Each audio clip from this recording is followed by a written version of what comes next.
Talaga actually ginagago naman tayo, eh. Ito yung sinasabi ko, i-reaction na lang natin yung sinasabi ni Ping. Hindi lang tayong parang gago, talagang ginago nila tayo. Pero ang ginawa kasi sa atin, ganito, ninakawan ka na, kinuhaan ka na ng lollipop, habang kinuha yung lollipop, nakatingin sa'yo, naglalakad papalayo. Alam mo isang babaeng senador, yun na rin palang tanda na sila ay nagkakaroon na ng pagpupulong. Is the interjection. Salamat, Mr. Chair. Kailangan ko lang pong umakyat sa office sandali para sa isang pulong, but hopefully pagbalik ay nandito pa rin sina...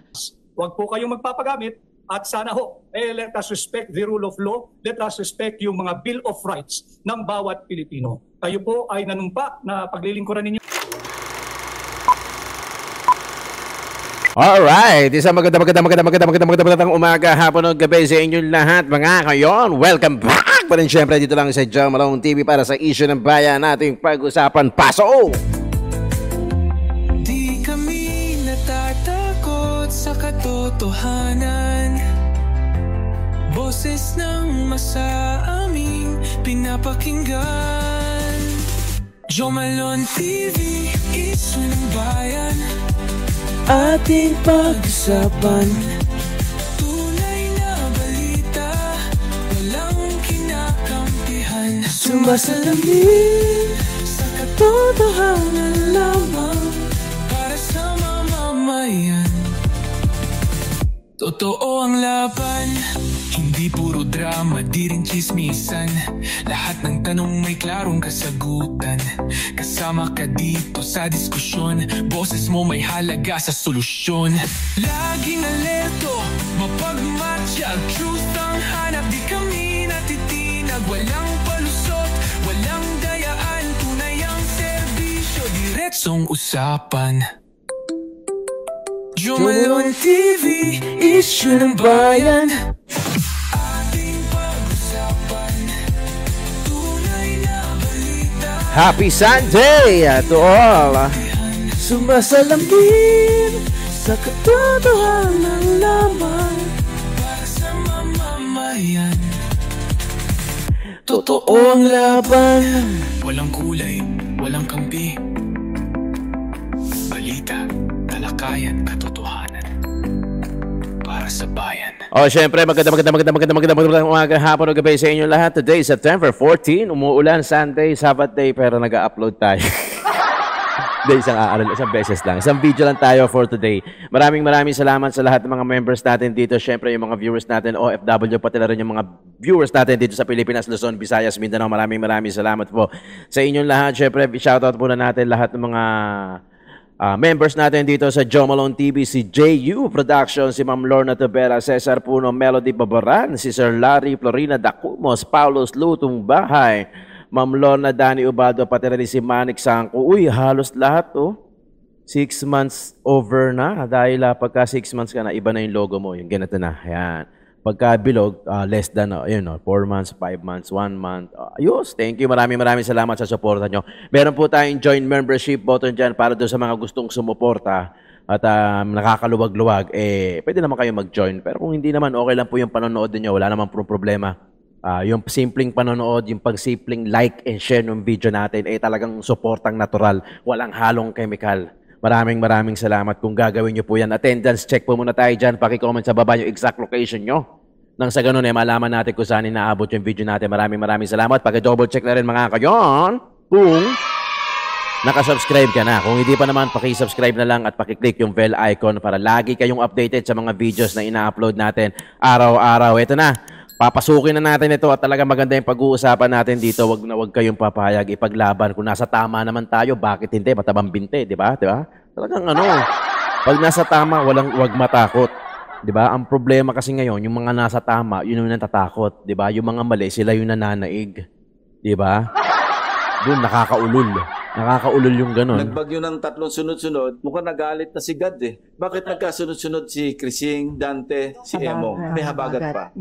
Para may divine intervention, para mabulgar lahat. Otherwise, tuloy-tuloy sila sa casino. You can just imagine kung nagpatuloy ito. Para tayo mga gago. Hindi. Talaga, actually, ginagago naman tayo eh. Ito yung sinasabi ko. I-reaction na lang natin yung sinasabi ni Ping. Hindi lang tayong parang gago. Talagang ginago nila tayo.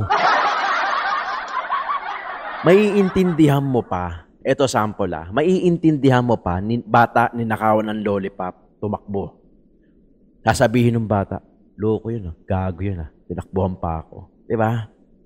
At least parang matatanggap mo pa although hindi mo talaga matatanggap, pero parang matatanggap mo pa. Pero ang ginawa kasi sa atin, ganito, ninakawan ka na, kinuhaan ka na ng lollipop, habang kinuha yung lollipop, nakatingin sa'yo, naglalakad papalayo. Puta. Ganun. May iintindihan mo pa kung tumakbo Di ba? Parang gago yun Ngayon, sibat ka. Di ba? Parang ganun Eto, nilakaran ka pa. At nilakaran ka pa, tinitignan ka pa habang papalayo. Ganun na ganun yung ginawa sa atin. Kaya wag niyo sabihin parang ginago tayo. Talagang ginago tayo. Ninakawan ka na ng harap-harapan, nilakaran ka pa, tinignan ka pa habang papalayo sila. Habang bit-bit nila yung pera natin. Can you just imagine, nag-uulan, buong September, nag-uulan. Bakit ka mo? Hindi ako makaluwas-luwas sa Maynila. Ilang araw lang ako nakakaluwas dahil panay ang ulan. Talagang hindi lang nagalit ang Panginoon. Talagang gusto lang ipakita kung gaano kakurap na yung Pilipinas. At totoo naman, at sikat na naman tayo, di ba? Sa ibang bansa. Kahit anong buhat ni Alexander Iyala sa tennis, pagka ganito ang gobyerno mo sa Pilipinas, talaga naman, baka papasok o lalabas ka lang sa ibang bansa nyo, mga nagtatrabaho, malaman nakabayong na kayo sa ulo. Hindi, wag natin i-sugarcoat. Wag natin i-sugarcoat. Hindi ko ugaling nag-sugarcoat. Hindi ko naman ugaling nagmumura. Pero minsan nakakapagbitaw ng mura. Lalo-lalo na pagkaganyan yung nangyayari sa gobyerno Kasi talagang, putya gago di ba? Talagang, hindi ko alam kung anong pang kailangan yung pera. Sumasahod naman kayo, 6-digit a month. For sure, 6-digit yan. Di ba? Kung mayor nga, 6-digit na, alam ko di ba? Correct me if I'm wrong, hindi ko alam di ba? Pero 6-digit yan. Kasi, engineer ka, mga contractor kayo, you can earn more. Di gaya ng mga nasa baba na talagang nagkayod kalabaw, kayod marino, kayod kabayo. Puta lahat kinayod na di ba? This is even worse than the Dinopolis issue. Galit na yung ating mga kababayan. Sa naririnig ko from Secretary Dizon and other government officials who are in the know, yung mga malalapit sa Pangulo, maski kay Senate President Tito Soto, na gusto talaga niya raw walang katapusan. Yun ang binitiwan niyang term. Maski sinong tamaan.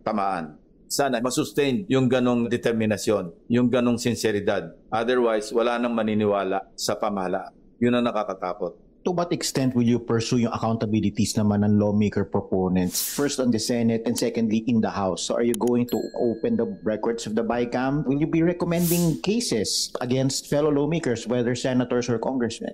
We will always be guided by evidence. Kung masagasaan, masagasaan. Walang dapat santoy. Kasi kung meron tayong pagtatakpan, bakit pa tayo nag-iimbestiga? Although, in aid of legislation, share namin sa executive branch whatever pieces of evidence na mag-gather para magamit, ma-put into good use. So do you think may enough na ho na mga evidence para makasuhan yung mga dapat kasuhan, sir? Yung nakalap naming evidence, open and shut cases, and I enumerated nung Tuesday yung mga pwedeng kasong isampa laban sa kanila. Bilang kayo na ngayon Blue Ribbon Committee Chairman, meron na bang mga lumalapit sa inyo na nag-express ng intention na maging star witness? Marami lumalapit. Sinasala namin, ano bang motibo nito? Known personalities na nakarating sa office ko, nagpapahayag ng kanilang intention mag-state witness. May lalapit, pero ang aking kondisyon, kailangan tell all, hindi pwedeng tell half or tell 1/4. Hindi pwedeng selective. Malalaman ko naman, kaya yun ang warning ko sa kanila. Apparently, noong sinabi ko yon, hindi na bumalik So sabi ko, tabla tayo. Nagbabaka sakali na makakabola Hindi naman lang ako mabobola Pabor ka ba dun sa hindi pagpirma ni Senate President Soto na isilalim sa Witness Protection Program yung Diskaya couple? Well, nag-decline na si SOJ. Nasabi sa akin ni Senate President na nagkausap sila ni Secretary Boying Remulla. Hindi raw papalusutin. So, anong use na i-endorse mo pa yun? Nag-retract sila Pagdating sa House, iba naman ang sinasabi. How can they qualify kung hindi definite yung kanilang testimonya? Pag nasa House, iba sinasabi. Pag nandito, iba. papayagan ba natin para lang maligtas yung sarili nila? Eh, ang laki rin ng kanilang dapat pananagutan. Kung hindi pala ganon, okay. Hindi ako pabor din na gawing state witness ang mga diskaya. Kasi nga, maraming anggulo na pwedeng tignan eh. Okay? Nagnakaw sila. Definitely. For me, sa personal opinion ko, nagnakaw sila. Hindi man sila nagnakaw, nag-tolerate sila ng mga congressmen, ng mga district engineer na nahingan man sila. Sana doon pa lang tumanggi na sila. Di ba? Bakit? Hindi sila tumanggi? Kasi kailangan nila ng pera din. Nagnegosyo Negosyo. Okay. Kung sinabi man ni congressman na saka ni district engineer, may percentage kami dyan ginato. Hindi mo ba alam? Ikaw bilang tao na, teka lang, parang may mali na to sa part na yun Di ba? Itutuloy mo pa rin ba? Di ba? Ang akin lang, kung alam mo nang may mali, bakit mo pa tinolerate in the first place? Saka, ito pa, kung magiging state witness sila, yun nga, gaya nga na sinabi ni Ping, iba yung sinabi sa Senate, iba yung sinasabi sa House. Okay. Nangyayari naman yan di ba? Nangyayari naman yan. Imposible namang hindi. Baka kasi may nakausap sila. Di ba? Na ganito, na sila din naman yung naiipit. Di ba? Tinolerate kasi nila yung percentage na yan Kaya sila pa rin yung naiipit. So sila yung ginamit, sila yung contractor, sila yung naiipit. Ngayon sila yung nadinidikdik. Siyempre magkakaroon ng bantayan sa buhay nila. Kalokohan naman wala. Di ba? Well, at least magagamit nila yung mga bulletproof na sasakyan nila. Di ba? Tinolerate nila Pag alam nyong may mali na, huwag nyo nang itolerate. Bakit nyo tinolerate? Kasi kailangan yung pera, kumikita kayo. Tapos bandang uli, eto na, turuan na tayo. Di ba? Turuan na. Sana pinagbasihan nyo na tingnan nyo yung mga lugar na hindi binabaha na ngayon. At yung mga lugar na binabaha, na yung tipong maihi ka lang, binabaha na, mas binabaha na ngayon. Mas dumoble at triple pa. Sana naawa kayo dun. Habang kayo yung kutsara nyo, ginto. Ulam nyo, steak. Yung iba, swerte na nga lang siguro yung mga yung mga poorest of the poor, kung ang ulam nila, noodles, baka wala pa Baka kakanin, wala pa. Diba? Dun sa part na yon sana naisip nyo na, lalong-lalo na doon sa mga korap na politiko na, paano nyo nakukuwang kumain ng masarap na steak, na etc. Kung ano man yung line na level nyo na masarap. Sa akin kasi bagong lang masarap Okay na ako sa bagong Saka tuyo Diba? Masarap yun Yun ang masarap sa akin Sa inyo, syempre iba level nyo. Diba?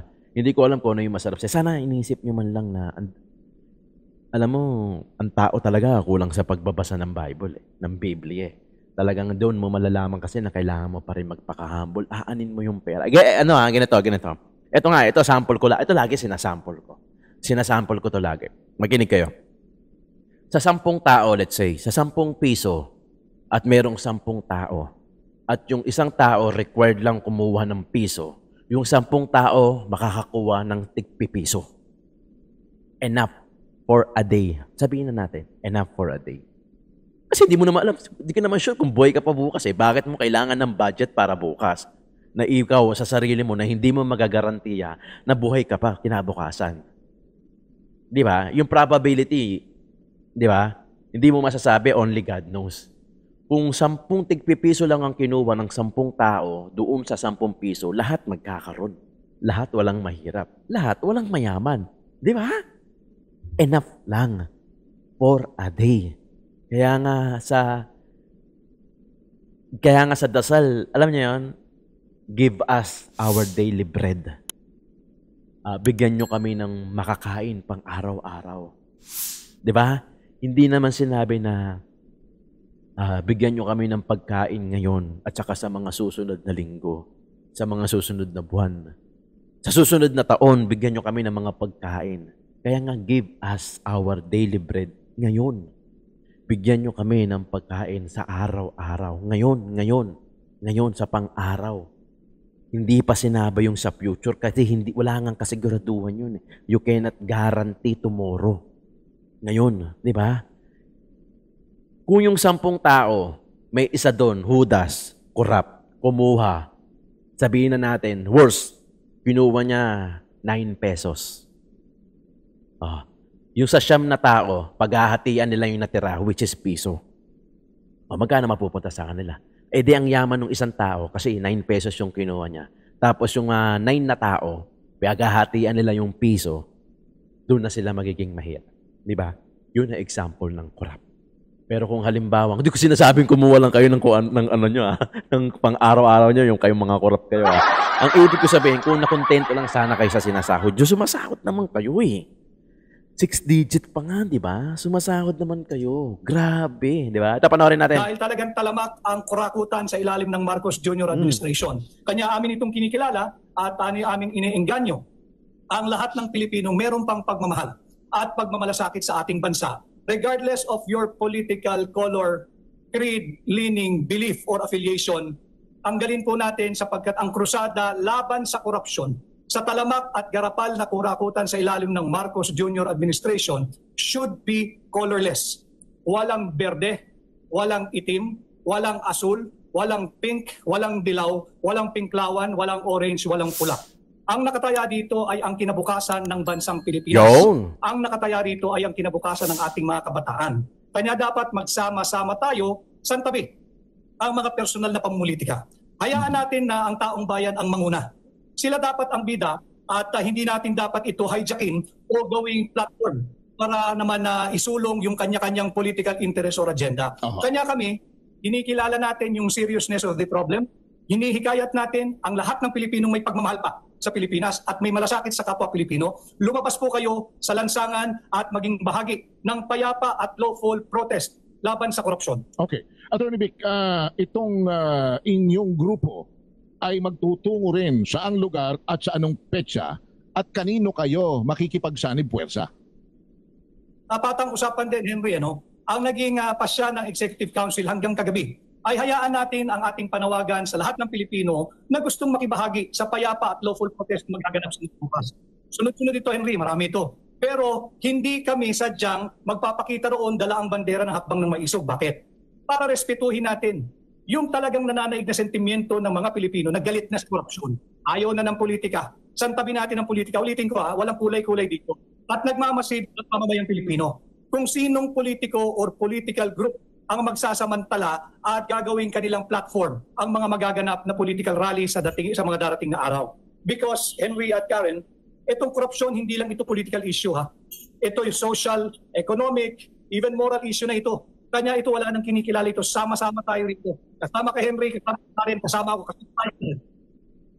So, Attorney Vic Rodriguez, sir, nabanggit po kanina sa mga interviews na si NCR PO ay on heightened alert. Marami pong mga inaasahan din po sila ng mga pagprotesta, mga kilos protesta. So, with this in mind, how will you also ensure na magiging well-organized? Nabanggit nyo nga po, peaceful, tahimik po, lawful. Yan po yung mga nabanggit nyo rin po. Ang magiging protesta po magiging kilos protesta po natin, hindi po tayo lalampas, hindi po tayo aabot sa meron pong masasaktan, may mga masisira po ng mga properties. Kasi alam naman po natin, social media, nakikita natin, monitor natin, marami pong mga kilos protesta sa iba't ibang parte na po ng mundo due to corruption and due to, civil unrest na rin po dahil sa pagpapatakbo po ng kanilang mga gobyerno at yung kanila pong mga issues, internal issues. So, nakikita po yan ng mga kabataan, nakikita po yan ng mga kababayan po natin. How do we ensure naman, dito po sa atin, lalo na po yung inyong mga kasamaan sa maisog po, ay they will follow the rules and they will also respect the law when it comes to ito nga po, mga kilos protesta, attorney? Ang hakbang na maisog, we have always been an advocate for respect for the rule of law. Ang aming panawagan palagi ay respetuhin, protektahan at kilalanin ang ating saligang batas. So wala kayong magiging problema sa mga kabahagi ng hakbang na maisog. In fact, let me just take this opportunity since nabanggit mo ang ating pambansang kapulisan. Ako po ay nangungusap at nakikiusap sa ating mga kasundaluhan, yung mga miyembro ng Armed Forces of the Philippines. Ganon din po ang mga miyembro ng PNP. Kayo po ang aming tinatakbuhan sapagkat naniniwala kami peace and order pa kayo sa katungkulan na ipagtatanggol ang ating bansa to serve and protect ng mamamayang Pilipino. Huwag po sana ninyong hahayaan na magamit kayo at pigilan ang anumang lawful at peaceful na kilos protesta ang mga magaganap. Hayaan po niyong magpahayag ang mamamayang Pilipino ng kanilang karapatan na mayroon pong garansya, nakaukit at nakasulat sa ating saligang batas. Huwag po kayong magpapagamit. At sana let us respect the rule of law, let us respect yung mga Bill of Rights ng bawat Pilipino. Kayo po ay nanumpa na paglilingkuran ninyo. Hindi po ang mga tiwaling politiko, kundi ang mamamayang Pilipino. Alright. Attorney Vic, right now, what exactly is your position within Maisog and what is exactly your announcement dito po sa mga nangyayaring ito, lalo na yung pagpapahayag ng damdamin ng ating mga kababayan? Ano ang talagang inyong nais ipanawagan sa kanila? Ang ating panawagan sa ating mamamayang Pilipino, panahon na tayo ay manindigan. Ipahayag natin ang ating mga saloobin at prinsipyo ng payapa at naayon sa rule of law. Paulit-ulit tayong rule of law, paulit-ulit tayo ng ating saligang batas sapagkat we never espouse any violent form of protest. Tayo ay para sa peaceful and lawful protest. Nananawagan tayo na ating sama-samang pagsikapan na tuldukan na ang garapalan, lantaran at talamak na korupsyon at kurakutan sa ilalim ng Marcos Jr. Administration, sa buwatan ng Martin Romualdez, Saldico at marami pang mga gahamang sa pera na kanilang ginagawang kasangkapan at ginagamit na kasangkapan upang patuloy na gahasain ang pera nating mga Pilipino. Yan. Trilyon-trilyon na, Henry, ang inuubos. Kayo dyan sa inyong istasyon, hindi nyo pa nahihipo yung inyong sahod. Tuwing kinsenas at katapusan, bawas na yung inyong buwis. Napakasakit, hindi ba? Nagtatrabaho tayo pare-pareho ng marangal, ninanakaw lang ang pera ng mga Pilipino. Panahon na iparinig natin sa pamahalaan, itigil na ninyo yang walang kapararakang pagnanakaw sa pera ng Pilipino. Nananawagan kami sa lahat.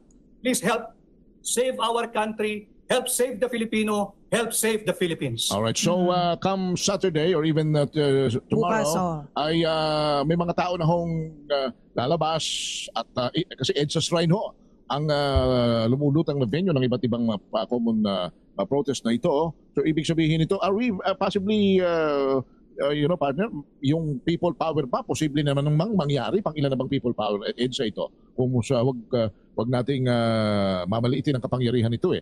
Pero posibleng pang ilan na ba ito? At hahantong ba talaga ho ito sa people power sa tingin ninyo, Atty. Vic? Basta titingnan mo lang, Henry, yung kaganapan sa labas ng ating bansa.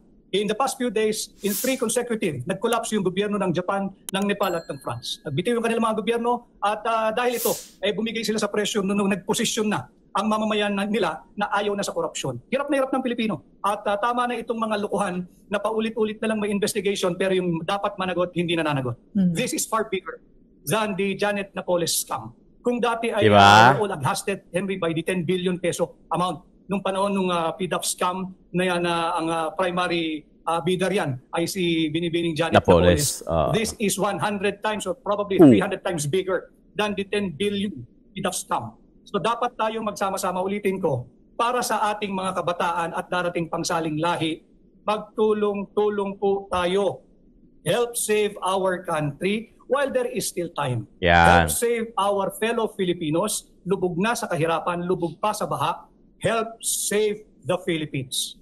And Attorney, I would just like to also ask for your opinion din and opinion din po ng inyong grupo, ang Maisog po, regarding po yung mga ongoing hearings po ng ating mga mambabatas regarding the ghost flood control projects, yung mga humarap na po na mga district engineers po, yung mga statements nila. Ano pong assessment nyo dito? Sa inyo po bang palagay, meron pong kahihinatnan ito? Meron po bang makukulong? Meron po bang mananagot? Ano po din ang inyong mga suggestions patungkol po dito? Yung suggestion ko, alam mo, hindi suggestion ng matalino. Common sense lang ito, Karen. Yung sinasabi ng mamamayang Pilipino, ibalik ninyo si dating kalihim Manny Bunuan. Ipatawag ninyo yung dating Undersecretary Robert Bernardo. Ipatawag ninyo yung lumalabas sa pangalan na Pahati Construction.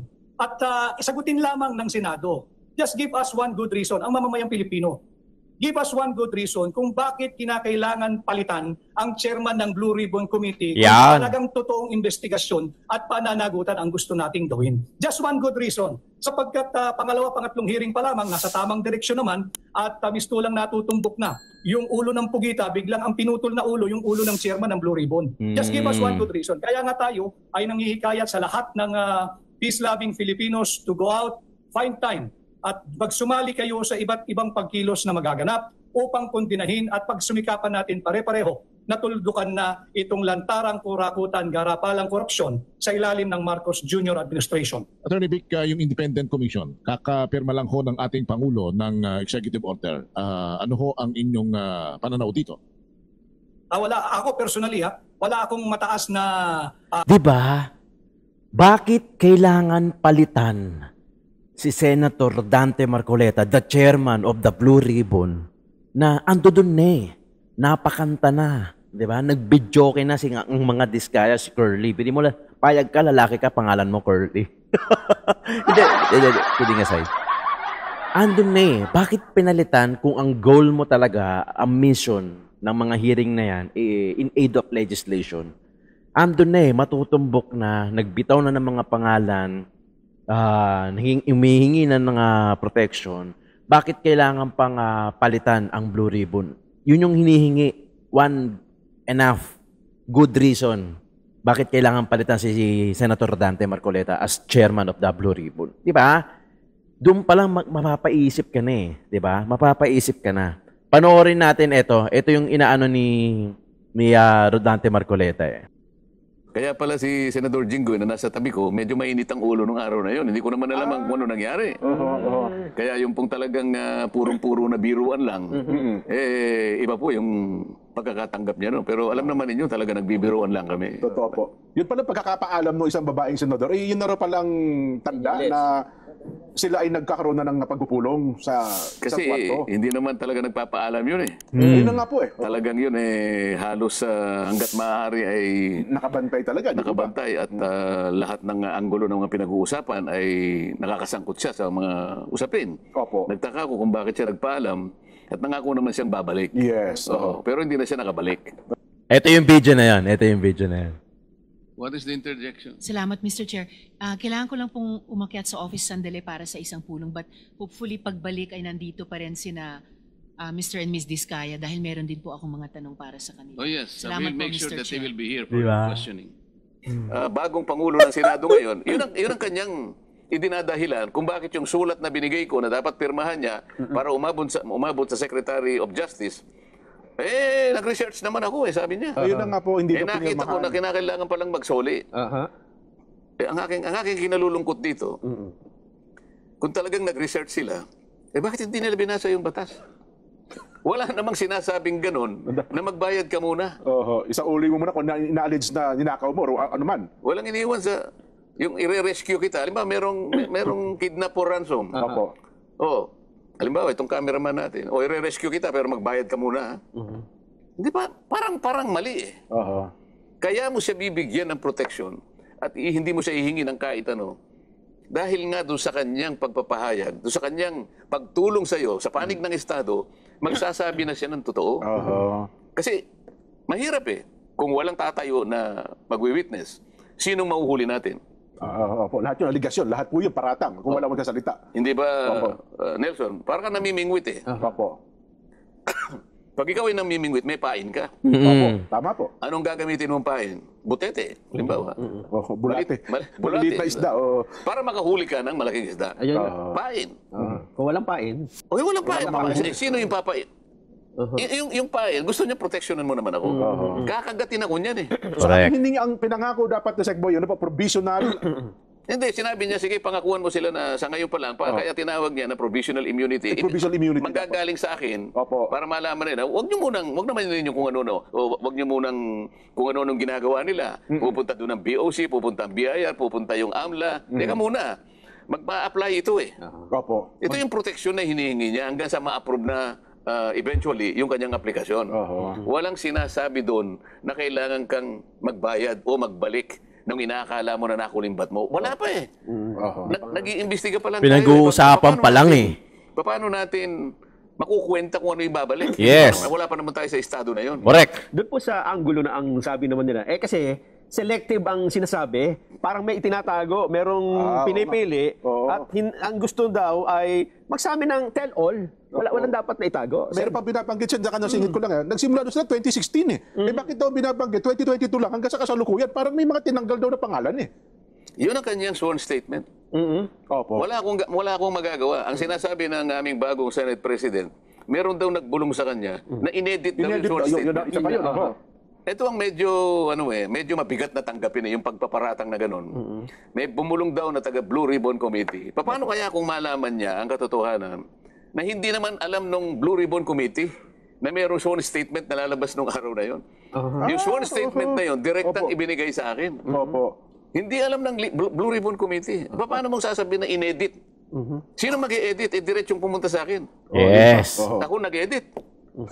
Yung araw na yun binigay, magsisimula na kami. Doon mismo sa hearing. Hindi naman doon sa hearing. Basta kinakailangan. Sa araw ng hearing. Ilang oras na yung bago kailangan makuha ko. Kasi babasahin pa eh. O pagkatapos sasabihin nila, merong nag-edit.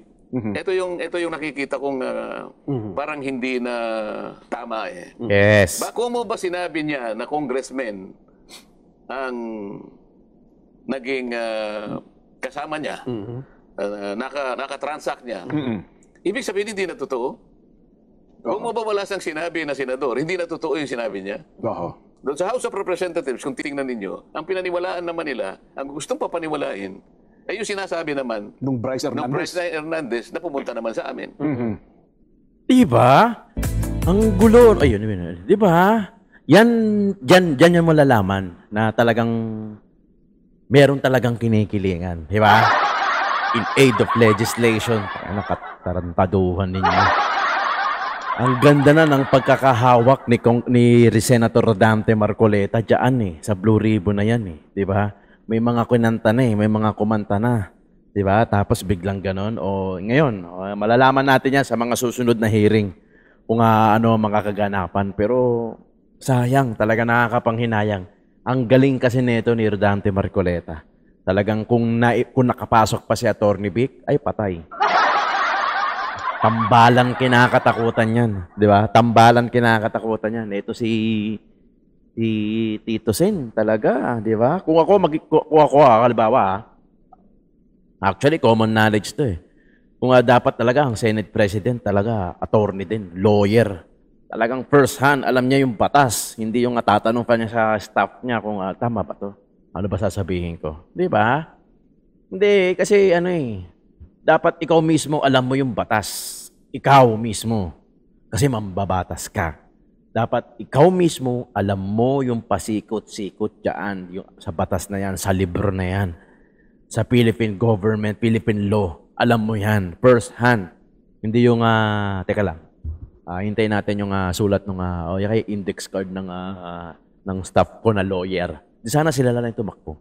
Anyway, yan, abangan natin, pero talagang ang conclusion ko dyan, ito talaga real talk lang. Personal opinion ko to, hindi naman kailangan paniwalaan ako Hindi naman kailangan paniwalaan ako ng mga mambabatas natin dahil sino ba naman ako? May makukulong. Definitely. Kasi magkakahiyaan na yan Kahiyaan na yan. May makukulong. Ang tanong, hanggang kailan ang kulong? Ilang taon? At sigurado ko na pagka nakulong yan, kung sino man yan, pag nakalabas siya, tatakbo ulit yan. At hindi lang yan tatakbo basta-basta, mananalo pa yan. Ganun kalupit dito sa atin. Di ba? Ganun kalupit. Hindi ko kinukondena na hindi na magbabago yung tao. Hindi. Kaso syempre, sa ganito kasi, ang kawawa yung taong bayan Ang kawawa lagi yung Pilipino Ang kawawa lagi yung mga mahihirap 'Di ba? Kumbaga parang yung iba nga nakakapaglagay ng batas na no room for mistake Sana dito din. 'Di ba? Kung may kaso ka na, graduate ka na, kasalanan mo naman 'yan Hindi ka na pwedeng tumakbo, 'di ba? At hindi ka na mananalo pag hindi ka nakatakbo. Ay ang problema kasi, 'di ba? Nakakatakbo na, nananalo pa, 'di ba? Mga kayon, yan muna ang ating issue ng bayan nating pag-usapan for today's podcast. Maraming salamat po, Joe Malone TV.